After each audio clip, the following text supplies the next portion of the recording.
Welcome to English class. In our today's class, we will see how to say goodbye in English.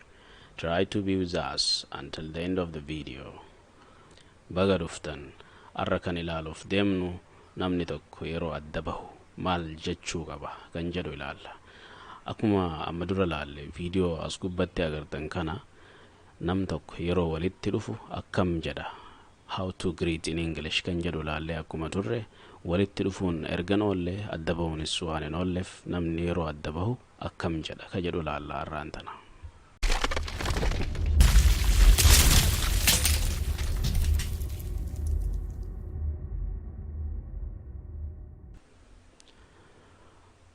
Well, we better start with bye. Bye.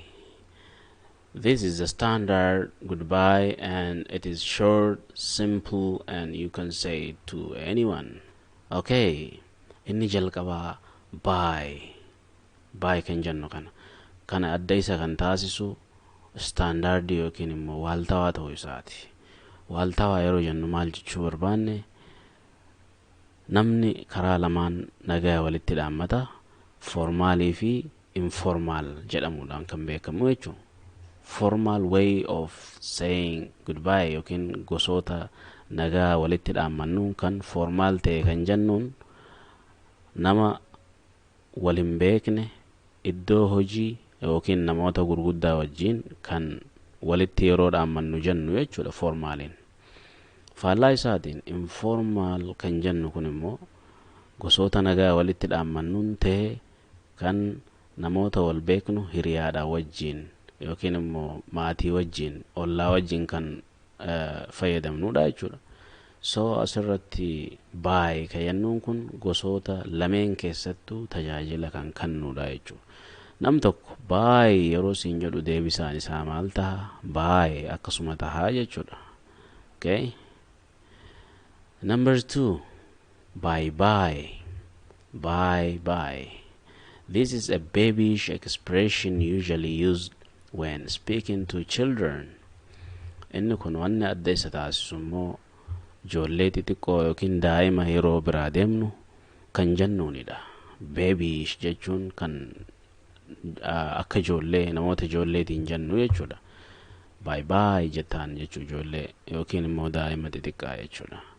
Deebisaan isaallee bye bye mataa jechuu akkuma karreefu. Number 3, bye for now. Bye for now hiikaan isaa ammaaf nagaatti jechuudha.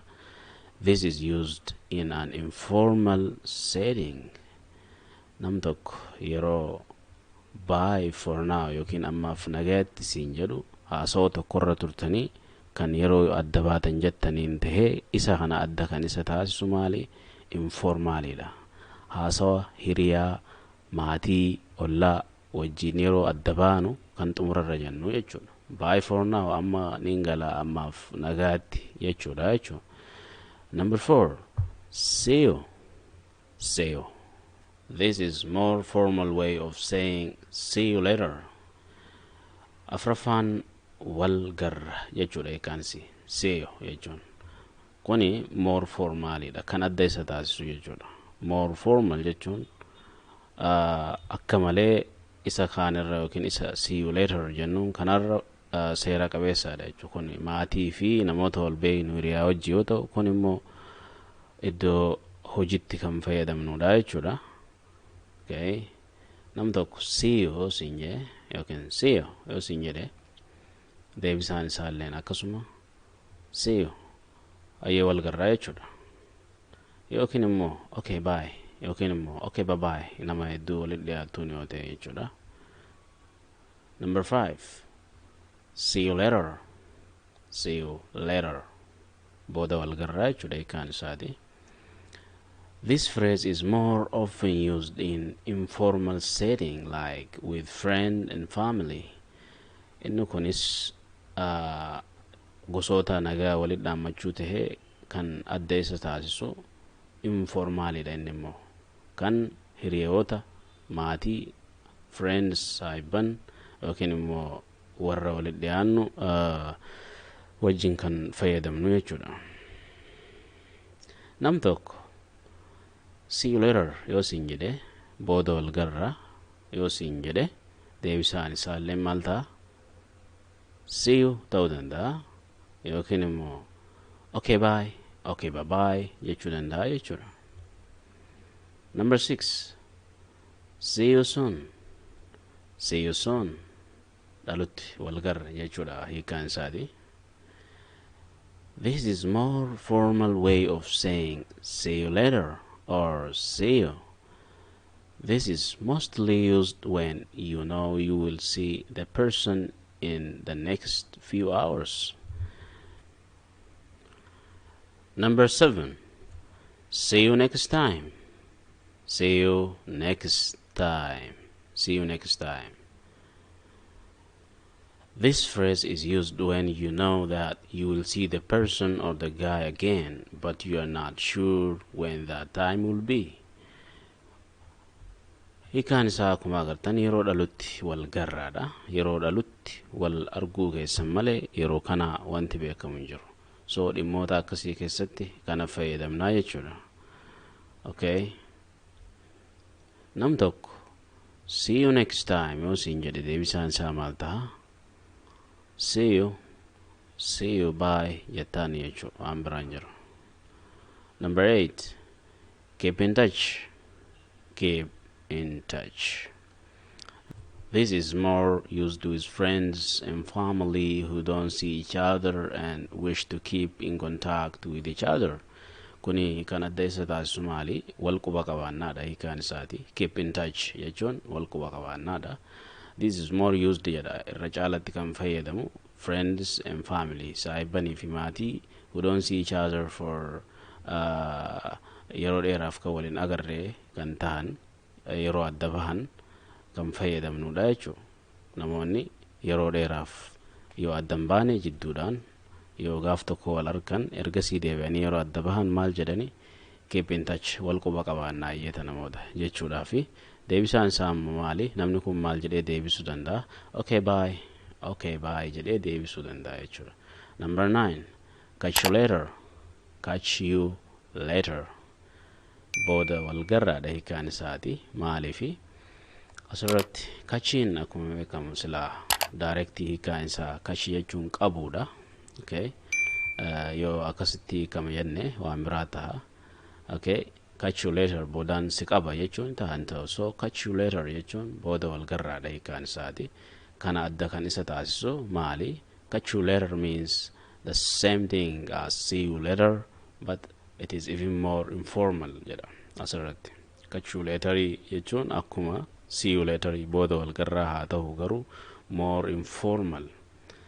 See you later kan jennuun maatii wajjiin yookiin isiin gosoota dhaammannaadha ta'e kan informal ta'edha duraanuu see you later ni garuu see you later irra informalidha daran namoota akka malee walitti dhiyaannuun kan jennuun jechuudha. Okay, maal deebisnaaf nama catch you later siin jedhe yookiin catch you later siin jedheef maal deebistaaf? Okay bye hangasuma jechuudha. Hayyee nagaatti. Number 10, talk to you later. Talk to you later. Booda itti deebinee haasoonna akka nama jedhuuti. Haasoo tokko namni karatti yeroo dhaabu itti deebi'ee haasoo yoo barbaadu talk to you later. Talk to you later. Talk to you later is mostly used the same way as phrase see you later. You will speak to the other guy again. Talk to you later kayannu akkuma maaliti akkuma see you later ta'e nama san deebinee haasoo kara dhaabne itti deebinee haasa'uudhaaf yeroo barbaannu talk to you later jettaa jechuudha. Deebisaan isaatis yookiin immoo namni kaanis maal jedhee deebisuu danda'a? Okay, see you. Okay, see you. Tarii ammas maal jedhee deebisuu danda'a? Okay, we will talk. Hayyee booda haasofna jechuudha. Yookiin immoo maal jedhee deebisuu danda'a? Okay, I will call you. Yookiin immoo call me. Naasii dawwalaa yookiin naa dawwalii naaf bilbilii jedhee deebisuu danda'a jechuudha namichi kaan. Number 11, I'm out. I'm out. This is very informal way of saying goodbye. It means I'm leaving, mostly used with friends. Inni kudha tokkoffaan I'm out jedha. Duraan I am out ture gabaabsamee gisee taa'u akkana ta'a I'm out jenna deemuuf hin deemaa jechuudha. Kuni gabaabumatti hiikaan isaa osoo deemuuf hin deemne dura nam tokko hojii osoo taa'u jirtu deemuuf hin deema jettee beeksisuudhaaf kan fayyaddu jechuudha walumaa galatti. Mostly used with friends jedha. Number 12. I gotta go. I gotta go, or you may say I gotta go. This is mostly used in informal sense. It means I have got to go. Kuni deemuun qabaadha agarsiisa. Deemuun qaba. Dirqama jechuu deemuun kee yeroo dirqama ta'utti nama wajji osoo taa'u jirtu deemuun qaba yookiin deemuun kiyya dirqama deemuun qaba jechuudha. So kuni informalidha. Haasawaa hiriyaa namoota walitti dhiyaatu wajjin yeroo haasawtu gisee adda baatu kan fayyadamtudha. Asirratti Ingilizoonni I gotta go jaan I gotta go. Ameerikaa biratti I gotta go gara tiin gara diitti qayyaramti yeroo hedduu isaan biratti waan ta'eef I gotta go yookiin immoo I gotta go yookiin maal jetta I gotta go deemuun qaba jechuudha yookiin deemuun na barbaachisa. Number 13. Take care. This is more used with family and friends showing care for those who are leaving. Kuni kan fayyadamnu yeroo saahibban yookiin maatii biraa yookiin namni maatii keessaa nam tokko yeroo deemu if eegi jedhanii nama saniif yoo baay'ee nama yaadduuf ta'e if eegi jettaanii.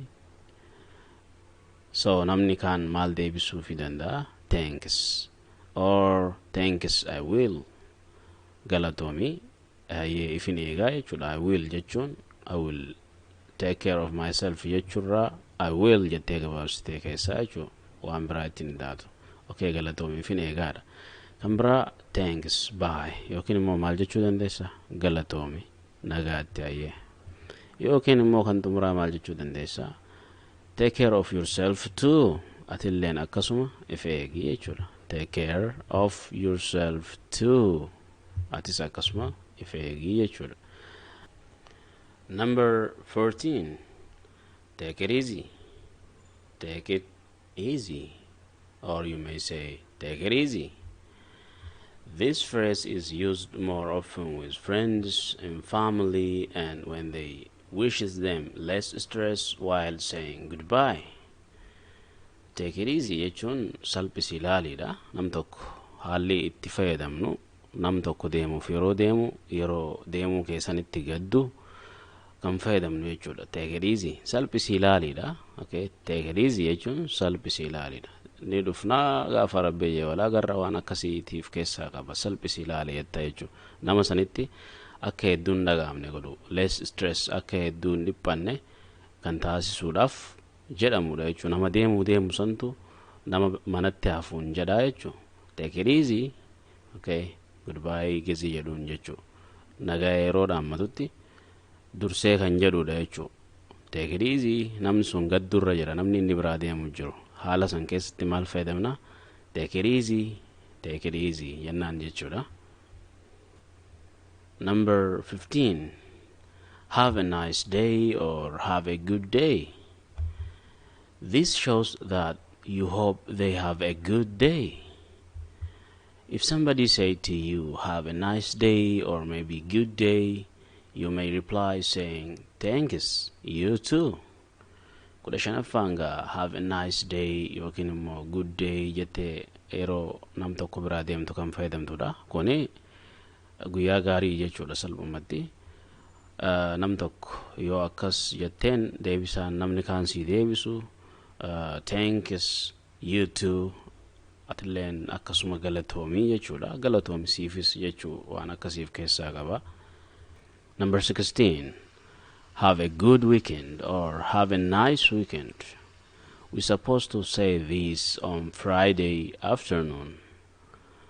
And the person whom we are talking to may reply saying, thank you, you too. inni 16ffaan gaa torbaanitti guyyaa tokko kan jennudha gosoota dhaammannaa keessaa jechuudha. Have a nice yookiin immoo good weekend nam tokko yoo siin jedhe yookiin have a good weekend or have a nice weekend yoo siin jedhe torbaan gaarii jechuudha. Atis maal jettaani thanks galatoomii you too yookiin immoo siifis thanks you too. Number 17, have a nice holiday. Have a nice holiday. We also supposed to say this during holidays. Kudha torbaffaa fi inni xumuraa have a nice holiday jedhamu ayyaana gaarii siif haa ta'u jechuudha. Gaafa ayyaana yookiin gaafa iidota gaafa iida muslimaa taha iidota biraata guyyoota iidaatiif guyyoota ayyaanaatiif kan jennudha jechuudha. This is the end of our class. Until next time, bye for now. Wanti hafee yoo jiraate maqaan channel kana Basic English OC jedha. Seentanii maatii ta'uu ni dandeessanii jechuudha. Subscribe erga gootan ol irra yoo keessan viidiyoon hundinuu salphatti isin bira geessi.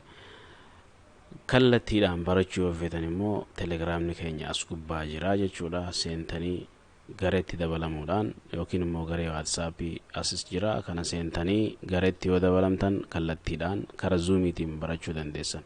Warri mobaayila fayyadamu about ka jedhu kana yoo tuqee irra gadoo bu'ee ilaalee as jala linkii telegiraamaa jira, linkiin WhatsAppii jira. Hundaa'u seentanii kallattiidhaan barachuu ni dandeessanii. Hanga ammaa barattoota 100tu barataa torbaanitti guyyaa 5 baratama.